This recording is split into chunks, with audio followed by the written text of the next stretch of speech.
예, 여러분 사랑합니다. 오늘은 2019년 마지막 주일인데요.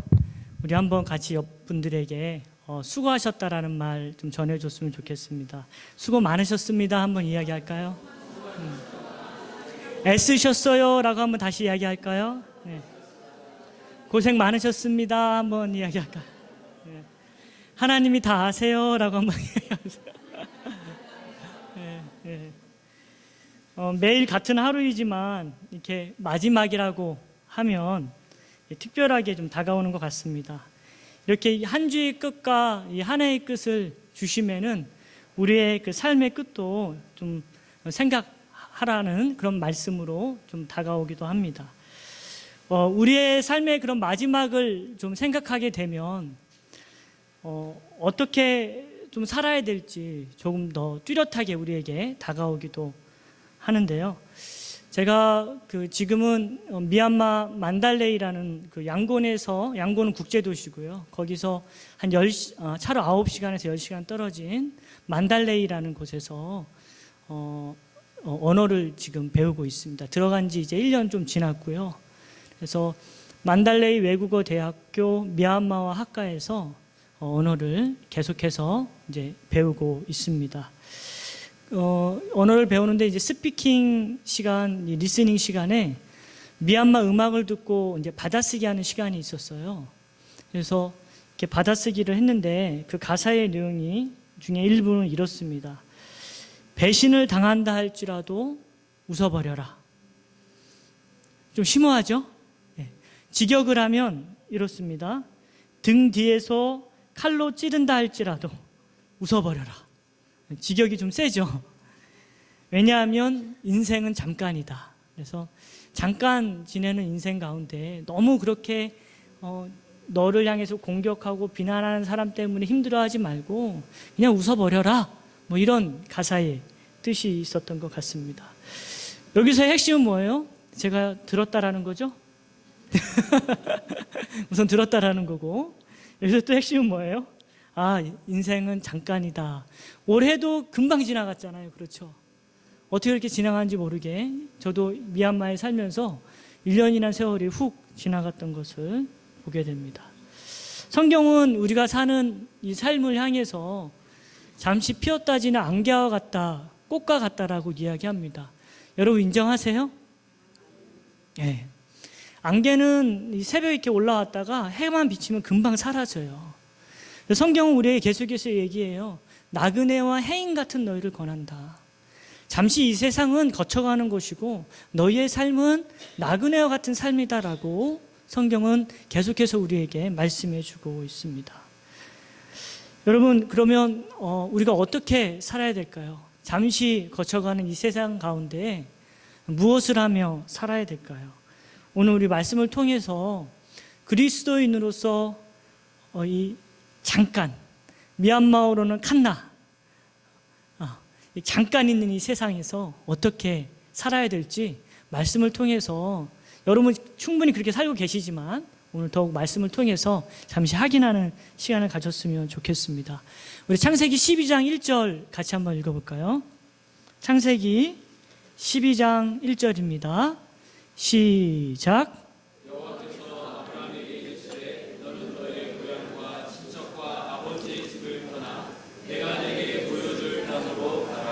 아멘. 네.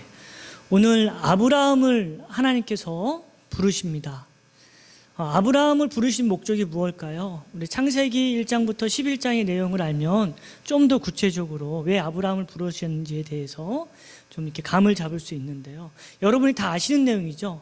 창세기 1장부터 11장은 워낙 저희가 성경 읽기 시작하는 부분이다 보니까 다 이렇게 아는 부분이라 생각이 드는데 제가 잠깐 정리해서 말씀드리면 여러분 이제 하나님께서 창조를 하시잖아요. 이 세상을 창조하시고 또 사람을 창조하시고 근데 그런 사람들이 잘 살았으면 좋겠는데 잘 살지 못합니다.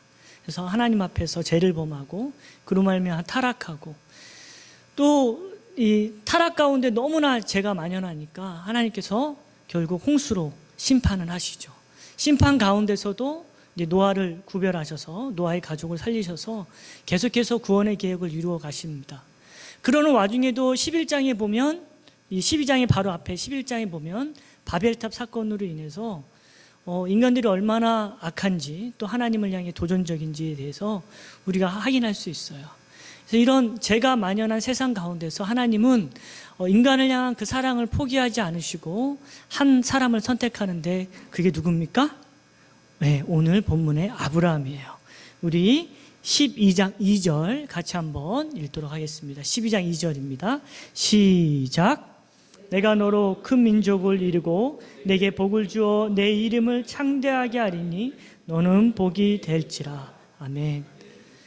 아브라함을 부르면서 내가 너로 큰 민족을 이룰 거다, 내가 너로 복이 되게 하겠다, 복의 근원이 되게 하겠다라고 말씀을 해주고 있습니다. 결국 여러분, 아브라함을 통해서 누가 와요?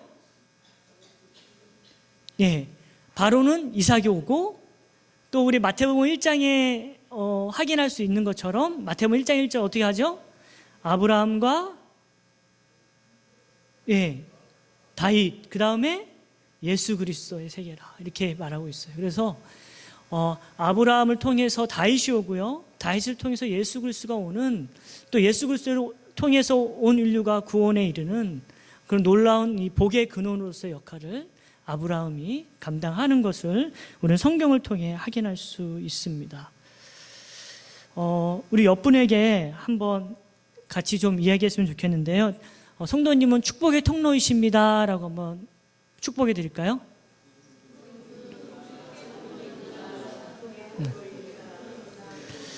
네. 여러분, 아브라함을 부르신 목적이 축복의 통로로 사용하기 위해서 아브라함을 불렀다면 우리를 부르신 목적도 동일한 줄로 믿습니다. 그래서 하나님께서 우리를 축복의 통로로 사용하시기 위해서 불러주셨다는 사실을 꼭 깨닫는 은혜가 있기를 주의 이름으로 축복합니다. 그리스도인은 예수 그리스도를 따라 살아가는 사람을 그리스도인이라고 그래요. 맞습니까? 네. 예수 그리스도를 따르는 사람을 또 제자라고 합니다. 그런 의미에서 우리는 예수 그리스도의 제자예요. 그 제자들에게 주신 예수님의 그 지상대 명령이 있죠. 마태복음 28장 19절에서 20절에 보면 너희는 가서 모든 족속으로 제자를 삼으라고, 그리고 내가 분부한 모든 것을 가르쳐 지키게 하라고 말씀해 주고 있어요. 어떻게 보면 복의 통로로 사는 건요, 지금 우리가 살아가는 세상에서 구체적인 비전이 뭐냐면, 구체적인 적용은 이렇게 정말 나를 통해서 예수 그리스도의 사랑이 전달되는 이런 선교적인 삶을 사는 것이 우리의 구체적인 목표와 목적이 되어야 될 줄로 믿습니다. 그래서 제가 대학교 때 이제 선교 단체를 통해서 예수님을 알게 되었어요. 그 전까지는 예수님을 잘 몰랐어요. 그런데 정말 이 성경을 읽으면서 그 다음에 훈련을 받으면서 느꼈던 게, 그리스도인은 이렇게 살아야겠구나. 그래서 확실한 목표와 목적을 정했는데, 그게 바로 무엇이냐면 복음 전도자로서의 삶을 사는 게 내 삶의 목표구나, 하나님께 영광 올려드리는 게 내 삶의 목표구나, 그런 생각을 하기 시작했습니다. 그래서 이제 목표가 완전히 바뀌었잖아요. 성경을 통해서 제 목표가 다시 세워졌으니까. 그래서 복음 전도자로서의 삶을 어떻게 살 수 있을까 싶어서 대학 캠퍼스 생활하는 동안에도 일주일에 2번은 딱 시간을 정해서 성경책을 들고 복음 전도자의 삶을 살았어요. 복음 전도자의 삶을 사니까 사람들이 저를 두려워하더라고요. 왜 그럴까요? 한번 잡히면 안 놓으니까 막 전철까지 따라가면서 복음을 전하니까 가능하면 안 잡히려고 하더라고요. 저는 근데 복음 전하면서 더욱더 복음에 대해서 깨닫게 되고, 내가 정말 복음 전도자로서의 삶을 살아야겠구나, 선교적인 삶을 살아야겠구나 라는 생각을 더욱더 할 수 있게 되었습니다. 공부도 정말 하나님의 영광을 위해서 최선을 다해야겠구나 해서 공부도 더 열심히 하게 되고요. 군대에 들어가서도 훈련소 때 생활 힘들잖아요. 육군훈련소 논산에 들어갔는데 이제 한 소대에 24명이 자요. 그런데 20명이 영접하는 일들이 일어났어요. 그러니까 제가 훈련하고 들어와서 쉬지 않고 계속해서 복음을 전했어요. 근데 되게 마음이 가난할 때잖아요. 그러니까 정말 다 잘 받아들이더라고요. 그래서 정말 뜻이 깊었고, 그다음에 자대에 가서서도 훈련소 때 경계 서면서 뭐예요? 계속 막 이상한 얘기 하시잖아요. 그 위에 선임들이 여자 얘기 막 그런 거 해요. 막 이상한 얘기 하세요. 그런데 어떻게든 돌려서 복음을 전하고, 정말 어떤 날은 같이 무릎 꿇고 기도한 날도 있고, 정말 하나님께서 저를 위해 저를 불러주시고 복음 전도자로서의 그 삶을 살게 해주셨던 기억이 있습니다. 사랑하는 여러분, 우리는 복음 전도자로서의 삶을 살아야 합니다. 또 선교적인 삶을 살아야 합니다. 여러분 인정하십니까?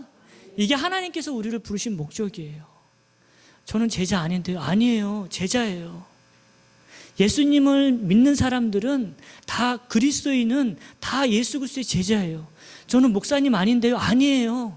다 목사하고 다 선교사예요. 아멘? 제가 잘못 적용했나요? 그런 마음으로 내가 정말 하나님 앞에서 부름 받은 하나님의 사람이다 라는 그런 마음이, 그런 태도가 있어야 됩니다. 단기 선교팀이 선교지에 오잖아요.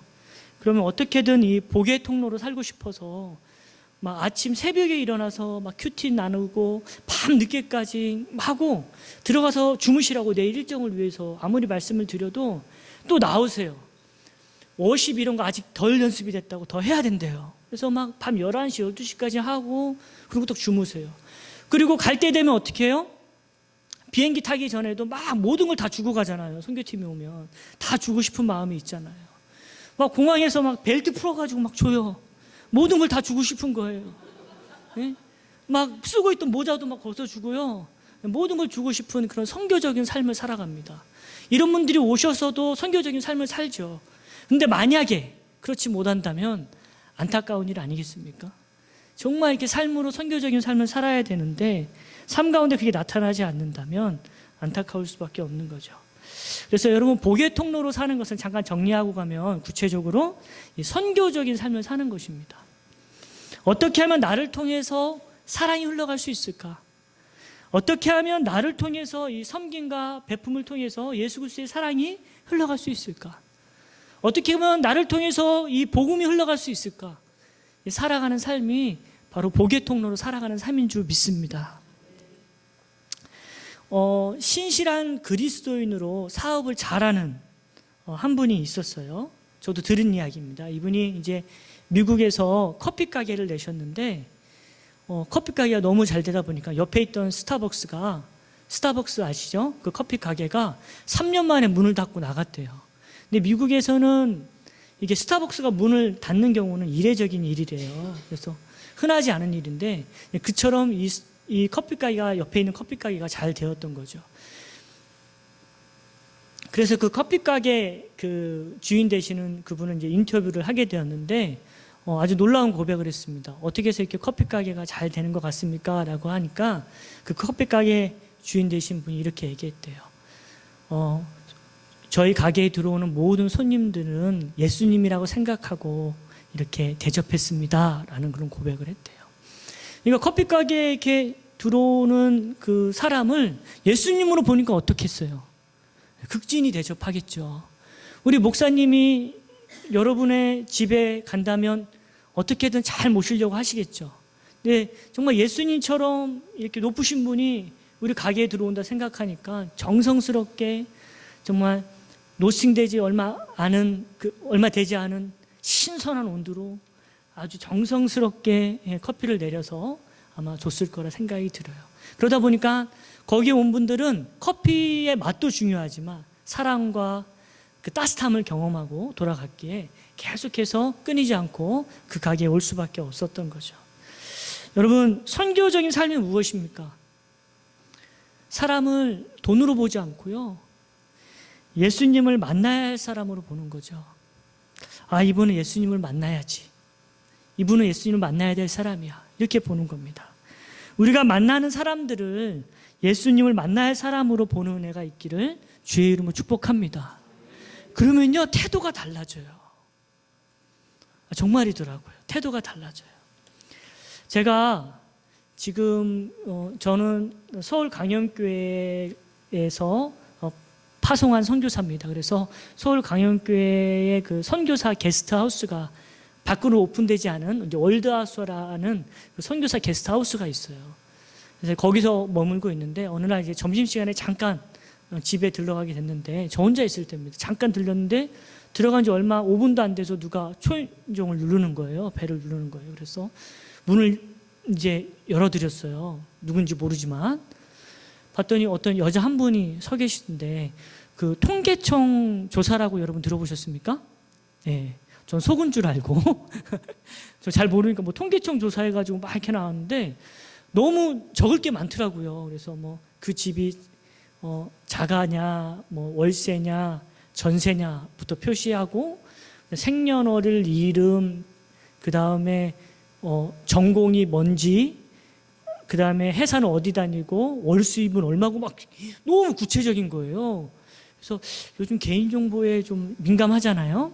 저도 들은 건 있어서 그래서 문을 아니라고 하고 이제 보고는 문을 막 닫으려고 그랬어요. 근데 그분이 문을 탁 잡는 거예요. 그래서 막 이렇게 실기게 된 거죠. 막 문 열려고 닫으려고 하다가 제가 힘을 이겼어요. 그래서 탁 닫았어요. 그리고 막 이게 또 늦게 닫히잖아요. 그 무슨 문이 전자문인가요? 그 뭐라고 하죠?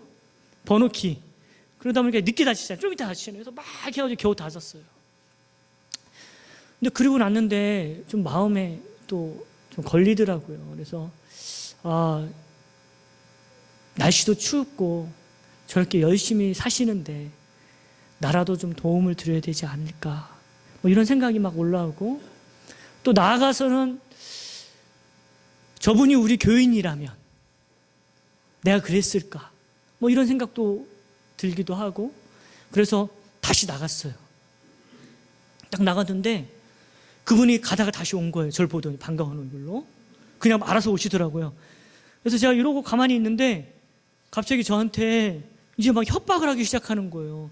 당신이나마는 안 했지만 여기에 만약에 응하지 않으시면 가태료도 부과되고 그런 얘기를 하세요.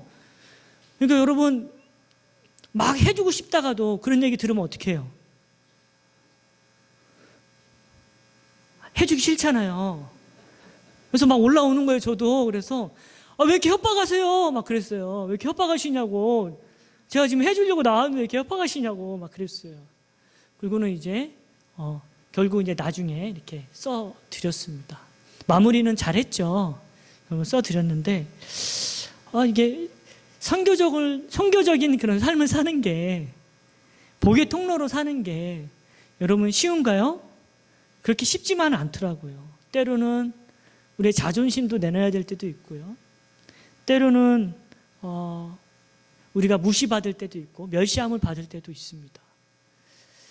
근데 여러분, 하나님께서는, 예수님께서는 이런 조그마한 자존심이 아니라 자기의 생명을 주시기까지 우리를 사랑하셨습니다. 여러분 인정하십니까? 네.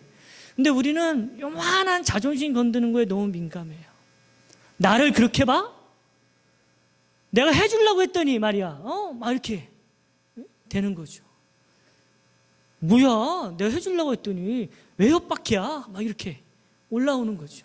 우리는 이런 조그만한 자존심, 또 조그만 어떤 우리 마음에 들지 않는 것 때문에 굉장히 힘들어하고, 그리스도인으로 복의 통로로 살아야함에도 불구하고 낮아지지 못하는 엄청난 교만함이 제 안에 있고 또 우리 가운데 있는 것을 보게 됩니다. 그러나 예수님은 이만한 자존심을 주신 게 아니에요. 자기의 생명을 십자가에 내어주시기까지 우리를 사랑해 주신 분이십니다. 그 예수 그리스도를 따라 복의 통로로 살아가는 저와 여러분 되기를 주의 이름으로 축복합니다.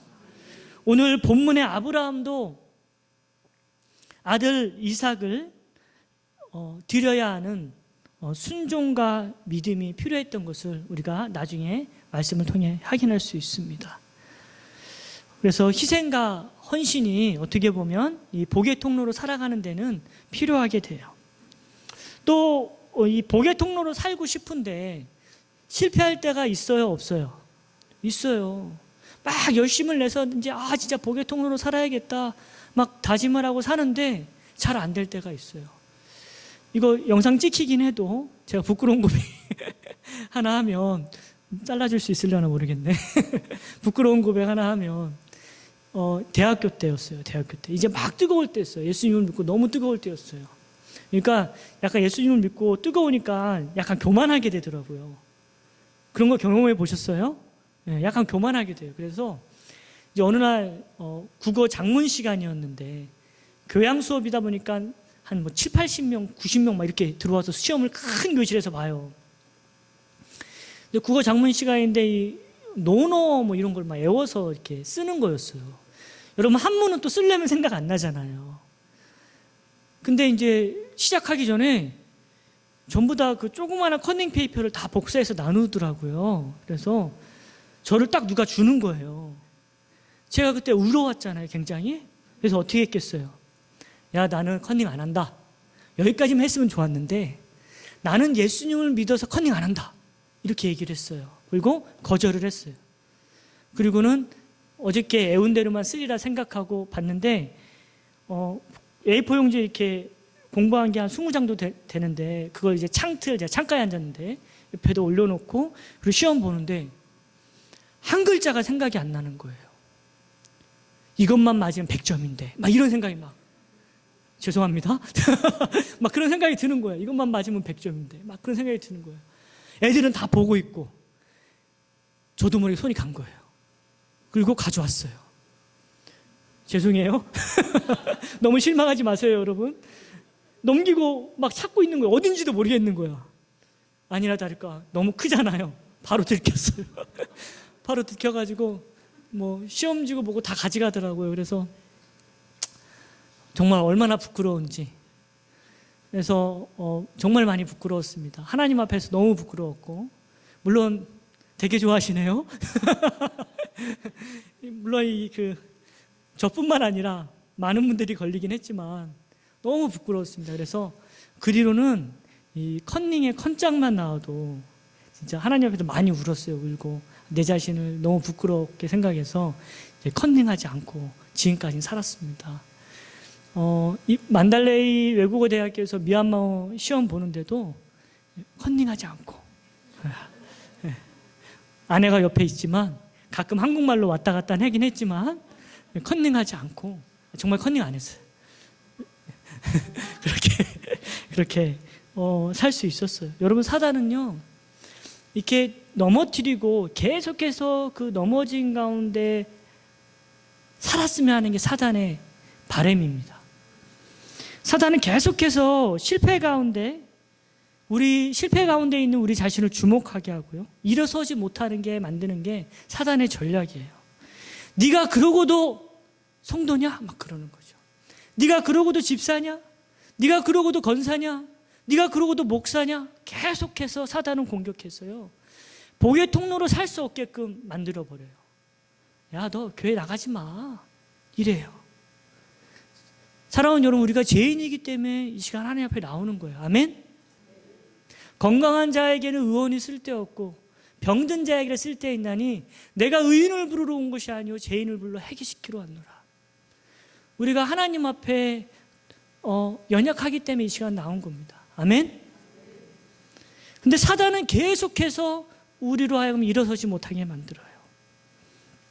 그런데 여러분, 하나님은 연약한 우리를 통해서 사랑을 흘려보내시기로 작정했다는 사실을 여러분 잊어서는 안 됩니다. 네. 우리를 통해서 복음의 메시지가 나가야 되고요. 우리를 통해서 사랑이 흘러가야 돼요. 아멘? 하나님은 그렇게 작정하셨어요. 전도에 미련하는 것을 통해서 복음이 흘러가게끔 작정하셨어요. 우리를 통해서 하나님이 영광 받아주셔요. 아멘? 그런데 사단은 계속해서 일어서지 못하게 만들어요. 너 계속 누워있어라. 그렇게 실패한 너 교회도 나오지 마 라고 계속해서 우리로 하여금 얘기할 때 속지 마시고 쓰러졌더라도 계속해서 일어나는 저와 여러분 되시기를 주의 이름으로 축복합니다. 여러분은 지금까지 축복의 통로로 사셨어요. 아멘? 네. 왜냐하면 우리 교회가 하는 일을 보면 여러분이 얼마나 축복의 통로로 사셨는지 이 페이지를 저도 보면서 개척교회인데도 정말 이렇게 복의 통로가 되기 위해서 노력하시는구나 이런 것들을 이 홈페이지 내용을 통해서 많이 확인할 수 있었고요. 제가 이제 미얀마에서 있는 동안도 가끔 이경호 목사님이 연락이 와요. 뭐 이렇게 도와드릴 거 없는지. 그래서 지금 되어진 게 뭐냐면 만달레이 빛교회라는 곳에는 모기장 있죠. 제가 아팠던 이유가 코끼리 독감이라고 혹시 웹페이지에서 보셨습니까? 코끼리가 이렇게 누르는 것처럼 눌러서 이렇게 못 움직이는, 그래서 7일 동안 이렇게 가만히 누워 있었습니다.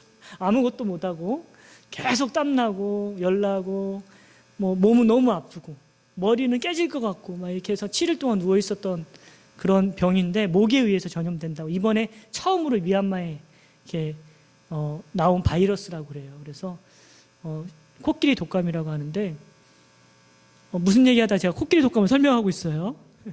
네? 모기장.